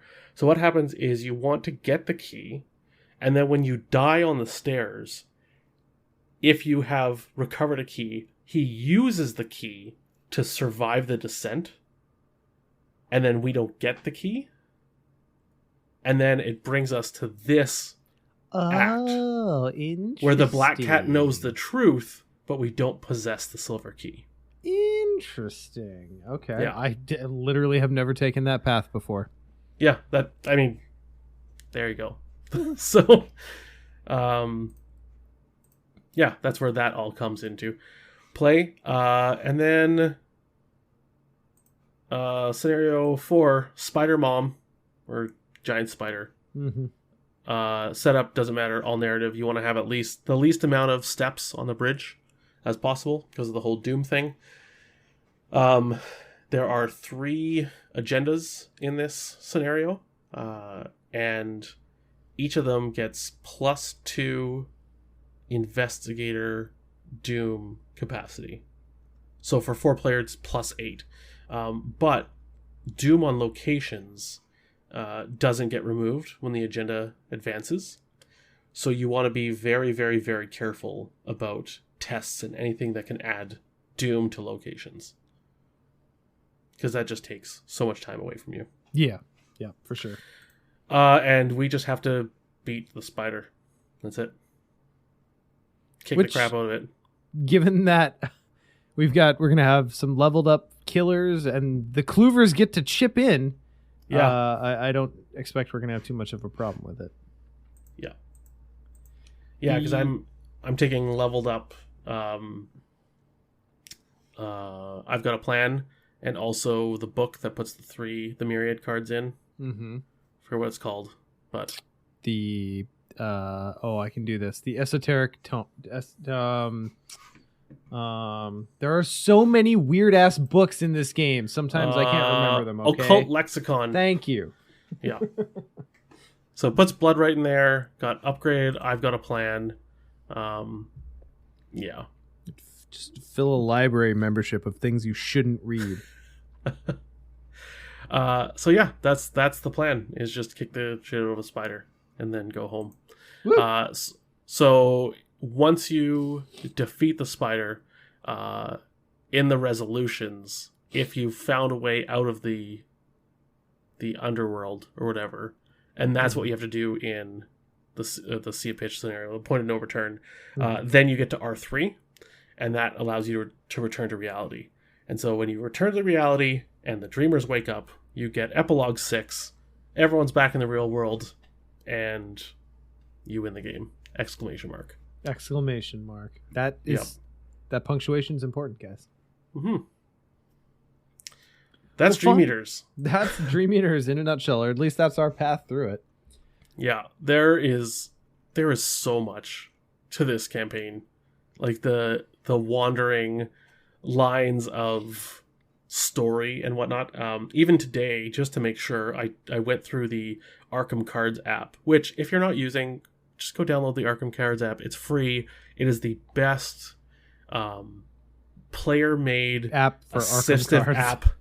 Well, no, I would say for any game I've ever played. Oh yeah, like it is the best companion app, professional or not, like company made or not. This is the So shout out to Zorba does a great job with it. Oh, it's fantastic. So, I took this path through the app to make sure that it all worked, and it does. So, and then also like took it through with a paper one as well, which I'd done before, but I just wanted to make sure. So Wonderful. There you go. I think that way is the easiest because you don't have to fight big Nyarlathotep. Which, I mean, I'll be interested to see, midway through Where the Gods Dwell, how much that matters. I personally, and I have yet to test this, and this is the one campaign where I specifically have not had a chance to play it 4-player prior to our Ironman. But I do think that Where the Gods Dwell was developed primarily in 4-player, and the balance just kind of got weird outside of it. Yeah, I think so. But we'll see. And Big Nyarlathotep, I believe, he's like a 5.25.6 or something, are the stats. All right, well, that's not nothing. In 4-player, because you take all 5 copies, right? Mm-hmm. So, yeah. I didn't feel like dealing with a 5.25.6 enemy.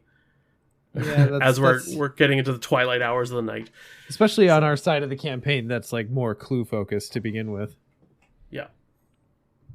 Yeah, should be good. That's the plan. We have a couple fail points, and it's scary to me. Mm-hmm. What are they? The point of no return. We have to get R1. Okay. That I believe is. No, we can get R1, or the lead investigator gets a weakness. Sure. So, which is fine. We definitely need to do the Tower of Koth. Like, I would rather get the Tower of Koth and get a weakness for failing than not get the Tower of Koth. Sure. You know what I mean? Like, if we have to spend 4 turns getting you to punch that door, that's what we do. Yeah. The Waking Nightmare, the spider scenario in the hospital, that one can just be really hard. That one, the level of randomness that the infestation bag adds to the whole thing, you can get absolutely screwed if you just keep pulling cultist tokens, which happens for some small subset of sample groups. That can just be a very bad time. And one thing too with that one is if we're not going to be able to resign, you want to die, you don't want to doom out. Sure. Like, just do not doom out because just of what go it stand can do. in front of an enemy. Yes, like go take attacks of opportunity, take that trauma, or resign, right? But if you can't resign, just die. So, yeah. Let's see. Kadath is fine. I think Kadath might actually be one of the easiest ones because we know the order of the locations we need to get to and which locations we need to flip. And also, we're just trying to get to 7 and we can just be done. I think Kadath might not be as long as everyone's fearing.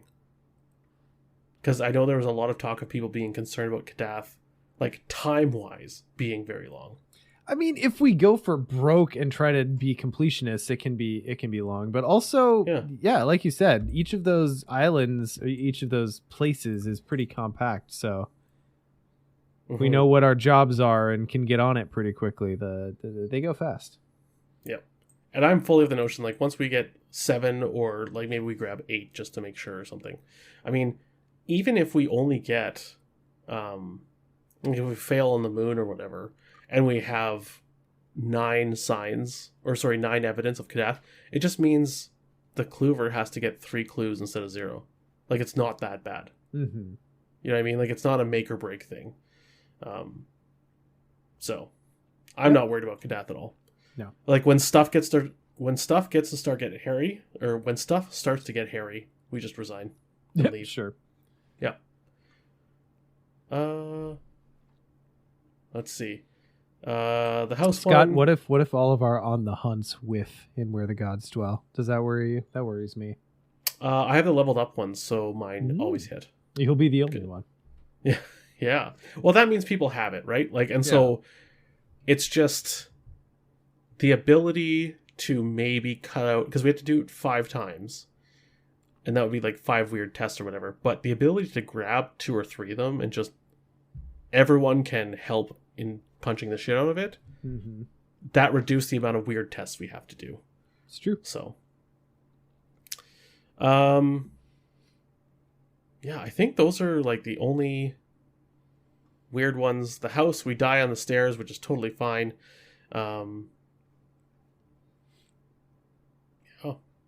We go to the moon.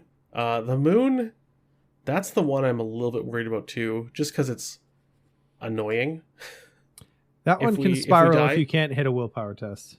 Yeah, like those alarm levels, and I kind of feel like we have to be ready for someone to just, if you can't get your alarm level down, you just go die. Yeah. Like, sucks to be you, but everyone else has to get going and get on the ship. I agree. So. And I intend to keep my alarm level as low as I can as a result. Yeah. Let's see. Point of no return, we already talked about. Flip the thing. And then, yeah, the ending scenarios. And that's that. So, woo. Oh, I'm excited, but I'm a little bit nervous about this one, because there's just so many moving pieces in every single scenario in this game. Yeah. And those final scenarios, they can turn on a hair. And we have 2 of them. Yeah. You know, like, it's not like a normal campaign where it's like, woo, we got to the end. It's 2 ends. And we need to do well twice. So it's a lot of pressure. It's definitely a lot of pressure. We have to double climax, which we've never been asked to do on camera before. But at the same time, Where the Gods Dwell accepted, Dream Eaters is generally a less swingy. I don't want to call it easier, because it can still pop you, but I would put it in the easier half of like campaigns that we have, right? I would probably agree. I have no experience with it 4-player. Yeah, that scares me a little bit. None of us have. Yeah. That's my only thing. But I've only heard that it gets easier with more players. Mm-hmm. So I'm less concerned, because I played it a lot 2-player, played it solo a ton actually, but nothing 3 or 4-player. Mm-hmm. But even 2-player feels significantly easier than solo. Oh yeah, you know what I mean? For sure. And so I feel like that tracks that. When we go to 3-player, it'll get even easier. When you go to 4-player, it's just like, hey everyone, show up for a party. Let's go to the Dreamlands, right? Grab yourself a Naya, your favorite Nyarlathotep, and yeah, I screwed it up. It's fine. It's fine. Just it's gonna be good. 4-player, I think, is definitely gonna be. Yeah. The only other meta concerns I have about this, time, maybe. Like, so. And guess what? Guess what, buddy? My house doesn't close at 10. It's true.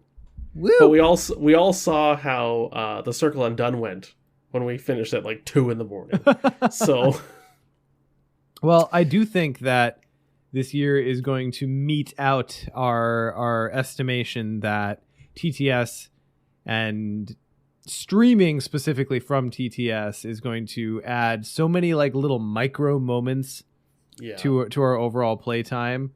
That I really don't think it's going to be as bad this year because we're shuffling our own decks. We're just moving cards around. We'll announce as we need to, but I don't know. I'll be interested to see how much of the extra time that was added last year was added for TTS or for just being streaming. So this will I guess parse one of them. I saw someone mentioning in chat earlier too, the concern about Gloria, just very similar to Mandy, just adding time because of the thought needed, right? Like you're scrying, you're looking at things and stuff like that. I trust you. My current plan, obviously my first upgrade is my scryings, because changing that from an action to a free action is a big difference. Right. You can do it on other people's turns. Doing it on other people's turns, so it doesn't take up the bandwidth of the group, is going to be nice. And then I'm also going to keep a little notepad nearby and just mark off what order we're drawing in, or arrange the cards when I can in the order that I want us to draw them in, and just keep that consistent. I don't know. It might take me a couple scenarios to dial it in. Or well, like 3 or 4. I'm even of the notion. So, okay, so now we're talking like super meta stuff. I am personally okay with, like, when you're organized, like who's going to draw what in what order, you just like hand us our counter cards, you know what I mean? And say, okay, we're starting with Nick or something, and go around. Like you instead of like trying to pile them in the right way and remember who's what, like it's information that you could write down. I'm totally okay with someone just putting the encounter cards even face up in front of that person, right? Like, because otherwise you could just write on a Sharpie, like Scott's getting a Zoog, Ian's getting this or whatever. So why not just flip the card and hand it to the person? And then when we go to Mythos, you quote unquote draw it. You know, unless something happens, something shuffles, whatever. Yeah, that's different. And that is the other thing that I really tried to pay attention to in our my practice run, is all the times when the discard pile shuffles into the encounter deck, because it is way too many of them. I'm sad at how ineffectual I'm going to end up being in Dark Side of the Moon for that reason. That goddamn discard pile shuffles into the goddamn encounter deck so many goddamn times with so many goddamn ancient evils. Yeah. Okay. Well, that's all. So that's finally, I'm saying, first of all, yes, I'm tucking ancient evils wherever I can. Absolutely, I will. And then number 1, Nick is saying, have the cards that you want to snipe with her ability written down as well. Just as like, I think like, and I can help you with this, like, you know, when I'm there on Tuesday or whatever, which is a week away. We got prep time. Oh yeah. But like, just go through the scenario and look like, what are like some like high value targets, right? Like to reduce the amount of thinking that you have to do. Like you look at 4 or 5 cards and you're like, oh, I see that high value target. Is there anything else really that I could see would screw anything up? No, take the high value, right? Like, and then it's an easy discard and whatnot. Yeah. So agree. Yeah, it's going to be good. I'm very, very, very much looking forward to Gloria in 4-player, despite the fact that I know it is probably going to burn my brain a little bit. I mean, that's fine. Like the thing I'm worried about you is you're also playing Daniela, who is also really thinky on how she has to deal out her damage and do that stuff, right? Like, I'm Zoe, hit stuff with a hammer. I'm Harvey, get clues. Yes, you're playing a couple of very blunt tools. I have the least amount of brain burn available to me, so maybe I'll just sit beside you and I can... I'll take meditation breaks in between scenarios. Yeah. The other thing, because we talked to Maxine about this, and she kind of like, oh yeah, that's fine. We're totally using the swarm cards that we made. I was gonna ask. I assumed it was either going to be you or Nick who would be like, no, I'm saying yes, because all right, just cool. because well, now you and I can overpower Nick, so we have it. Yes. First of all, Maxina says, yeah, that sounds fine. Second, I don't think it adds, like, a random deck is random, right? Yeah. Like, unless a player deck is scryed by you, Gloria, and there's an order to it or something, then I would say, okay, now we have to use like one of their cards for Swarm. Otherwise, it's just random, and people are like, well, I could have moved a weakness to the bottom or the top or whatever. It's like, yeah, but I could have moved any other card. Like, if I don't know the order, I don't know the order. Yeah. And it's just moving cards out of your deck randomly and back into your deck randomly. Yeah, like, and nothing happens to the in between is my thing always. It's like it's not like there are effects that like discard one Swarm card and do X extra damage, which is like the cost of the card, or like anything like that. There is no extra play. It is literally just I steal a card from your deck. It could just have easily been an extra encounter card. So that's what we're doing. Well, and the thing too is oftentimes you'll put the Swarm card out, and then who the fuck like, is this? In the well, that right, like whose card is this? Oops, we forgot. Especially those Cats of Saturn, because if they get like 7 cards underneath them, like they go on forever, right? And then you have to look at the card to see whose it is, and then it's like, well, all right. And now it's not random anymore because you know the card. So, and oftentimes I find in the Mythos phase, it's like, oh, a swarming enemy comes out with Swarm. And then, like, first action, okay, I'm going to take care of this enemy. Boom, killed, back in your deck. Like, it doesn't...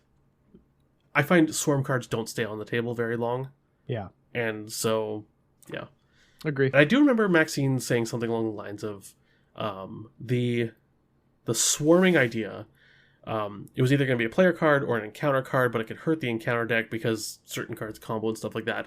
But ideally, because of the medium, they were restricted on the number of cards they would have had. But she said something along the lines of, like, if she had infinite size of product, she would have made, like, swarm-ish cards. Yeah. And maybe swarm cards with different effects, right? Like oh, that would have been cool. Right? Like, you draw a swarm card, flip it over, and it adds, a swarm enemy or whatever. And, oh, maybe something on the other side, like +1 health or +1 damage or, whatever. So I'm totally okay using swarm cards. Wonderful. Yeah, I don't see it as an sleeves. Asterisk. So perfect. They're ready. They look really, really good on the Swarm of Spiders card. Like, it blends so well. Excellent. Yeah. Sweet. Well, fantastic. I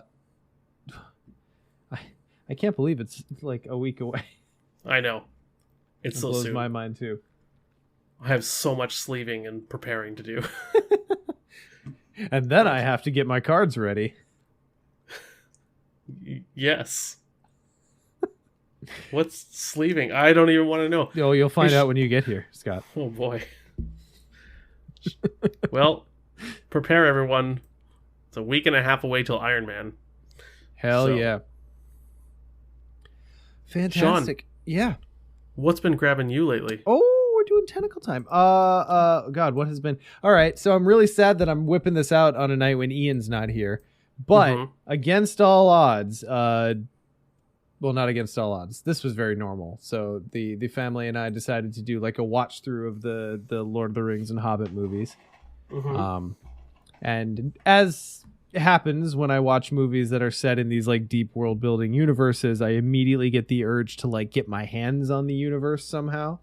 So the main way I know how to do that is to play a card game of some kind. So I'm like, all right, we're doing this. So I finally cracked back out the Lord of the Rings LCG.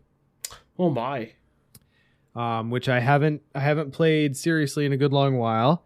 I net decked a couple of decks that looked pretty cool, and I happened to have found like my perfect net deck. So in those games, I always really liked the idea of fewer heroes, lower threat, being sneaky, and just avoiding enemies, right? But actually doing that in Lord of the Rings LCG is, at least when I played, when I was very active, it was very hard. You had to like go be less a hero, or whatever. So I tried a Gloin Grey Wanderer deck, which is when you play like one hero, Gloin with the one ring. And it's gross. God. It's gross. It's gross and it's great. It's my Gloin God King deck. So I played a few games with that, and that was fun. But the deck that I net decked was Leadership Eomer, Tactics Eowyn, and Tactics Bilbo as a 3 hunters deck. Tactics Bilbo.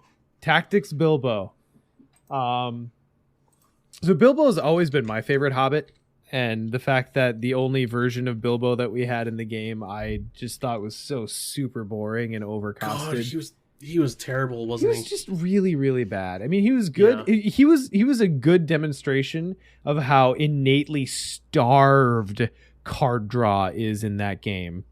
Yeah. Because his ability was one player on the team draws one more card during the upkeep or during the resource phase. Mm-hmm. And for that ability, he was overcosted by 3 threat. Was it 3? It was 3, and the stats he was left with were nigh unusable. Huh. So I was always very, very upset that like the only version of Bilbo as a hero was just I'm sure some people have pulled something out of him as like a defender with Hobbit cloak or whatever, but I hated him. I never really liked the design. So Tactics Bilbo ended up being very interesting. But what ended up being really cool about this deck is it's like 3 of my favorite heroes, because Eomer is like my favorite like side character in the Lord of the Rings. Tactics Eowyn is just a fantastic card. And then finally I get to play with a Bilbo who actually does a thing. So it is a deck where you basically stack as many weapons and armor as you can on these characters. You're using the guarded keyword and plucking things out of the staging area. With Eomer, who, if you remember, leadership Eomer, when you commit him to the quest, you can spend a resource to attack an enemy in the staging area.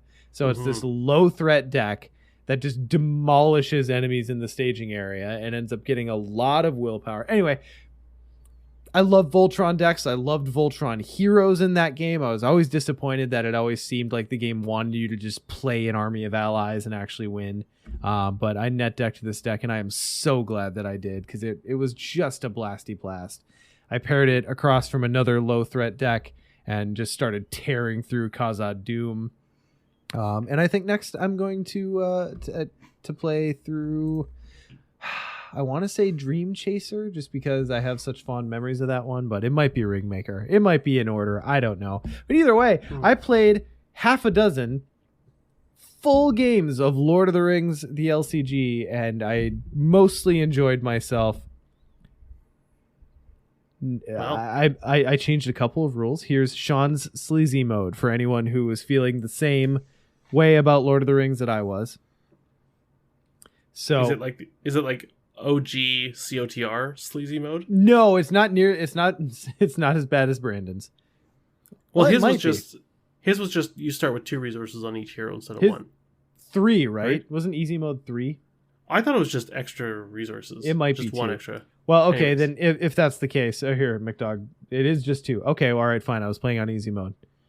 Then there you go. I was playing on easy mode. I started with 2 resources on each hero. And then the other main thing that I did was that any condition attachment can be discarded by paying 3 resources from the hero it's attached to. Instead of having to bring that stupid dwarf. Because the fact that game has like 3 whole solutions for condition attachments is so stupid, because the condition attachments can basically just remove a character from the game. And I don't find that to be fun to engage with. So I was just like, all right, here's my rule. It's still going to cost me a thing. 3 resources is no joke. But I need to have a way to get rid of these, or I'm just going to rage quit. So there you go. Sean's sleazy mode. Had a really good time with it. Lord of the Rings, the card game. Try it out. I feel like that's fair. Yeah. How about you? First of all, I'd be willing to play Lord of the Rings when I'm there. I bet we could get Ian. Oh, yeah. Well, I mean, it seems likely. I want to play these decks that you're talking about. That sounds fun. Sure. Yeah. I just love jank. I love jank. Is there a good Hobbit deck nowadays? There are several good Hobbit decks. The later expansions really fleshed out the Hobbit trait. Yeah, and the contracts are really what, like, the contracts really fleshed out the game at the end of the game's life. So remember how like bomb it was when like objectives were released in special edition for Star Wars CCG? Yes. It's that level of holy shit. Like, now these archetypes work. I've read all the contracts and I'm like, man, why did I sell my game? But then I realized I'm never going to play it. But well, there's that. Those looked amazing. So yeah. Is there a good Eagles deck now? Oh yeah. Like, does Eagles function? Because I always tried to build Eagle decks, but I'm like, man, this just costs so much money. Like, Eagles functions. Yeah. You've got Gwai here now, and you've got Radagast who can pay for shit and then still provide you lore. Like there are lots of options. Okay. Yeah. Okay. Yeah. All right. It's good. Yeah. If you want to build a deck while you're here, by all means. Well, maybe. Technical time for me. I've just been doing so much Arkham stuff, and then also just like assembling decks for Dead CCG Day. Mm-hmm. But last night I went and saw Mother live in concert. Whatever happened to the young lovers? One got shot, and the other got lost in drugs and something and shit on the street. Or something. I forget the line. Yeah, so they played that song, obviously, because that Hell is yeah. amazing. But they did this awesome thing where they played Hayloft, and then in the middle of Hayloft, they intertwined Girl Alone from the Inside album, and then continued with Hayloft, and then did like this little like bridge, and then into Hayloft 2. Oh, that's awesome. It was a little smorgasbord of great songs. So yummy. And they played a lot of their older stuff because that's kind of what sparked a bit of not a resurgence of them, but like just a huge surge in popularity. Sure. It was really weird because my wife came with me, and we're people watchers. Mm-hmm. And the breadth of people that were at this concert, because we skipped the opening act because I didn't care about them. And so it's at this theater that normally this is where musicals happen, and like actual theater plays and stuff like that. Like when Hamilton's coming this year, it's called the Jubilee. So we're at the Jube, and we're having a beer before the show, like there, and like just watching all the fans who are coming out and taking a break. And there is everything from like 8-year-old children to 55-year-old couples there, and like the variety of people as far as like dress and social, I don't want to say social status, but like you can tell like there's like from all walks of life. Yeah, like there's some people who took the bus here and they're 55. There's some people who are probably drove each of their Mercedes Benzes here and they're 55, and there's kids with their parents, and there's like 18-year-olds who look like I did when I was 18, and there's 18-year-olds that look like 18-year-olds do now, or like that are like, I don't know, man, like the styles nowadays, I'm just like, it's different, right? Well, it's different, and then there's also like a huge throwback culture in the young kids nowadays. Like there was also stuff I'm like, that's back in style. Like that was when I was in high school. I remember that. Like, and it just like every age, literally from 8 to 55, I saw, and it was really weird and incredible. But a lot of their big strike in popularity or big surge in popularity has been because of some of their old stuff getting big on TikTok. Oh, I was just gonna do it. I bet they're really popular on TikTok because they sing about emotional issues, and they do it in like really character-y type like sound bites, and I bet like TikTok loves that shit. Mm-hmm. Well, some of their most popular songs though are from like their first album, like Touch Up, like the really weird album. Yeah. Like verbatim. I don't know if you know which song that one is. Yeah. But yeah. Starts off with I wear women's underwear. Well, especially because that talks about like gender issues at a time when gender right, like that was are on people's minds. Yeah. So they played that song, and they openly said like, "Hey, young blood, thanks for like causing this huge surge in popularity. We love it. Thank you so much." That's awesome. So that was super cool, and it was good. I was going to preface with the fact that I don't like concerts. I like to enjoy music on my own terms without everyone screaming around me, because that just takes me away from the music. But Mother, I just love them so much that I was like, I'm going to grin and bear it. I'm going to go to this concert, and I'll try to like it. And I did. I loved it. Well, so. Success. Well yeah, done. I might actually consider going to another Mother concert if they ever come back. So. Hell yeah. What's the last concert you were to before Mother? I saw Ben Folds Oh, with you told me with the about that. Edmonton Symphony Orchestra, Ooh, where it that was sounds- just him with a piano singing his songs with a symphony accompaniment, and it was just I bet that was a or good sorry, show. yeah, orchestra backup. Sorry, not symphony backup. The coolest part was he has a habit of like making songs on the fly, like Just when he's doing playing jam live. sessions. Yeah, like, and he'll just like one of his live albums. He has a song where someone yells something from the crowd, and he's like, "What?" and they yell it again, and he just starts playing chords and making a song with what they just yelled. But at this concert, he's like just playing these chords, and he's talking. He's like, violins, I need you to play this, like start jamming in this key with me. Flutes, I need you to start doing this. And he just started making like music live. Like a whole With all these- orchestral piece. Yeah, with these professional musicians who he can just say like G7 minor, scale something, and like they know what they're doing. In the neighborhood of B. Right? It just, yeah, and just something like that. And he started making this music, and it was absolutely beautiful. At one point, he's like, trumpets, one of you, I need a mariachi trumpet. And this trumpet just stands up and starts doing mariachi trumpet. Fuck and yeah. it worked. But the issue was, this is why I don't like concerts, people were screaming so loud, I was having trouble hearing the music that people were cheering for. Like, it was drowning out the music. And I'm just like, everyone stop and shut up.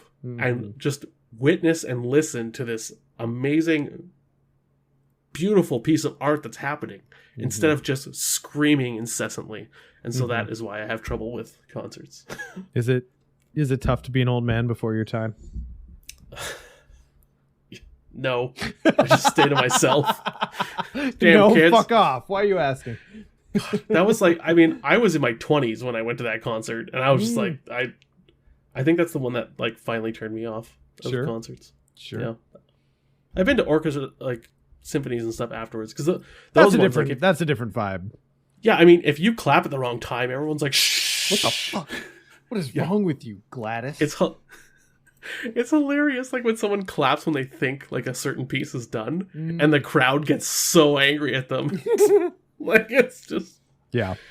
oh, that's my kind of people, right? Like, shut up, behave, and listen to the entertainment in front of you. Yeah. You may clap when it's allotted. Wait till the applause sign goes on. Yeah, pretty much. Well, cool.